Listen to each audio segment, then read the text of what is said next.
साथियों, ये है हमारी बी फार्म और आप देख रहे हैं कि काफ़ी आज मधुमक्खियाँ बी हाइव से बाहर निकल रही हैं क्योंकि टेम्परेचर थोड़ा आज ठीक है। अभी कई दिन से क्या है, ज़्यादा सर्दी की वजह से टेम्परेचर 16-17 डिग्री से ऊपर जा नहीं रहा, तो मधुमक्खियों की वर्किंग बहुत कम हो जाती है और धूप बिल्कुल नहीं निकल रही थी। आज धूप निकली है तो मधुमक्खियों ने आज काम करना शुरू किया है। और ये हमारी अपेरी है। अभी मैं हाइव तो आपको नहीं खोल के दिखाऊंगा क्योंकि उस तरीके का मौसम नहीं है कि हम हाइव को अभी खोलें, क्योंकि हाइव को खोलने के बाद उसका टेम्परेचर थोड़ा गड़बड़ा जाता है, इसलिए हम उसको अभी नहीं खोलेंगे। लेकिन मैं आपको कुछ चीज़ें दिखाना चाहता हूँ और दिखाना इसलिए ज़रूरी है क्योंकि इस समय हमारे जो मधुमक्खी पालक साथी हैं वो हाइव जो बीटल है उसकी वजह से काफ़ी परेशान है कि उसको किस तरीके से कंट्रोल किया जाए। तो देखिए साथियों, हमने किस तरीके से कंट्रोल किया है, क्योंकि हमारे यहाँ उसका कोई अटैक नहीं है। किसी बक्से में इक्का दिक्का कहीं हमें दिखाई दिया था अक्टूबर सितंबर के महीने में, लेकिन हमने उसको तुरंत ही कंट्रोल कर लिया। और कंट्रोल करने के लिए हमने क्या किया, देखिए बी हाइव तो हमारे आपको पता ही है कि सारे स्किन बोर्ड वाले हैं और हम बोरे की जगह इनर कवर इस्तेमाल करते हैं। अगर आप भी इन दो चीज़ों को कर लेते हैं तो उसका अटैक बिल्कुल ही शून्य में पहुंच जाएगा। क्योंकि जो आप बी हाइव के ऊपर बोरी लगाते हो, और बोरी लगाने से क्या है, उसको छिपने के लिए काफ़ी जगह मिल जाती है। और ब्रूड चैम्बर से शहद निकालने से मधुमक्खियाँ कमज़ोर होती हैं और बोरा लगाएंगे। और अगर हम गलत लकड़ी का बी हाइव इस्तेमाल करेंगे, क्योंकि ऐसा है ना कि विंटर के टाइम में बॉक्स के अंदर नमी बहुत बनती है, और नमी जब बॉक्स के अंदर बनती है तो नमी की वजह से क्या है कि हाइव जो बीटल का लार्वा होता है उसको नमी बहुत ज़्यादा पसंद है, और नमी में ही वो अंडे से लार्वा स्टेज में जाता है। और वहीं जो है वो 24 घंटे के अंदर ही जो बी हाइव के अंदर कचरा होता है उसी के खा के पूरा बढ़ जाता है, और बढ़ने के बाद वो हाइव से बाहर निकल के और ज़मीन पे चला जाता है। और ज़मीन पे जाने के बाद फिर वो प्यूपा कंडीशन में आता है, और फिर जब वो पूरा ज़मीन के अंदर जाएगा और प्यूपा कंडीशन के बाद वो पूरा परिपक्व हो जाएगा, फिर वो निकल के बी हाइव के अंदर जाता है। इस तरीके से उसका एक पूरा सर्किल चलता रहता है।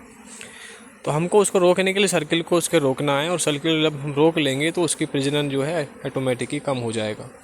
तो हमारे हाइव में क्या है कि हमारे हाइव के अंदर इनर कवर लगे हैं, नीचे जाली लगी है, तो हमारे हाइव में उसका अटैक हो नहीं पाता, और हमारी कॉलोनी हमेशा स्ट्रॉन्ग रहती हैं। और स्ट्रॉन्ग कॉलोनी ही जो है इन सभी समस्याओं से निपट सकती है। बस हमें उस तरीके की परिस्थितियाँ बना के रखनी है कि हमारी कॉलोनी डाउन ना जाए। तो अभी आप अगर देखेंगे तो हमारी सारी कॉलोनियाँ बहुत ही ज़बरदस्त वर्किंग में हैं, और आज मौसम खुला है तो मधुमक्खियाँ काफ़ी अच्छा काम भी कर रही हैं।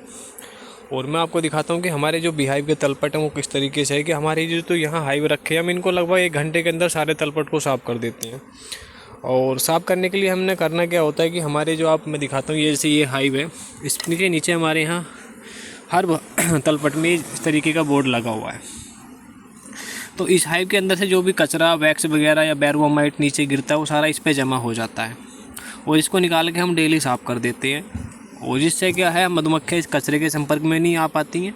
और अगर हाइव बीटल इस पर अंडा भी दे देता है तो वहाँ वो कंडीशन नहीं बनती है कि जिससे कि वो अपना गिंडार बन पाए। और ये पूरा पीछे से पूरा बंद रहता है, जिससे कि वो ज़मीन पे भी नहीं आ पाएगा। उसका जो लार्वा होगा वो ज़मीन पे नहीं आ पाएगा, तो वो अपनी अगली स्टेज में पहुँचेगा नहीं, और अगली स्टेज में नहीं पहुँचेगा तो उसका प्रजनन चक्र टूट जाएगा और फिर संख्या उसकी नीचे चली जाती है। और ऊपर हमारा इनर कवर लगा है। इनर कवर लगाने से ये है कि मधुमक्खियाँ पूरे फ्रेम को कवर रखती हैं, साफ़ सफाई करके रखती हैं। और अगर आप बोरा लगा के रखती हैं तो बोरा लगाने से बॉक्स के अंदर नमी भी बनती है, और बोरे के अंदर उसको छिपने की काफ़ी अच्छी जगह मिलती है। और अगर आप इस समस्या को नज़रअंदाज करके चलेंगे तो ये बहुत ही भयानक हो जाती है। पूरी एपीरियो को ये ख़त्म करने का इसके अंदर क्षमता है। तो मैं अपने सभी साथियों से कहना चाहूँगा कि मैंने कल भी एक इसके बारे में पोस्ट लिखा था, और काफ़ी डिटेल से उसमें मैंने जानकारी भी दी कि आप धीरे धीरे करके अपने काम को सिस्टमेटिक मोड में लेके आइए, सुपर पे बी कीपिंग करिए, मधुमक्खियाँ स्ट्रॉन्ग रखिए, और अच्छी कॉलोनियों से आगे प्रजनन करिए, जिससे कि हमारी अच्छी रानियाँ बने।